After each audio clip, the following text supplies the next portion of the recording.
శరణాగతి అన్న మాటకు అర్థం ఏమిటో తెలుసా? మీ బలహీనతని భగవంతుడి దగ్గర చెప్పడం. అందుకే మీరు ఎప్పుడైనా శరణాగతి చదవండి. రుక్మిణీదేవి శరణాగతి తన బలహీనత చెప్తుంది. గజేంద్ర మోక్షణం శరణాగతి తన బలహీనత చెప్తాడు.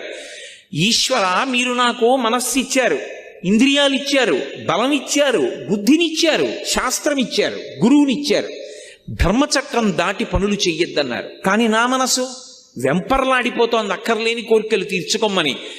ఈశ్వర, నన్ను నేను నిగ్రహించుకోలేకపోతున్నాను, నా మనసును నేను వశం చేసుకోలేకపోతున్నాను, నేను దానికి లొంగిపోతున్నాను, తప్పులు చేస్తున్నాను, మీరే నన్ను ధర్మంలో నిలబడేటట్టు చెయ్యండి, ఇక నన్ను నేను నిగ్రహించుకోలేకపోతున్నాను అని ఉన్న మాట ఉన్నట్టు ఈశ్వరుడి దగ్గర చెప్పాలి.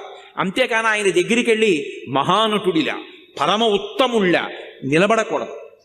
తప్పు చేస్తే ఈశ్వరా నిన్న తప్పు జరిగింది, ఈ తప్పు చేశాను, వేరొకసారి నా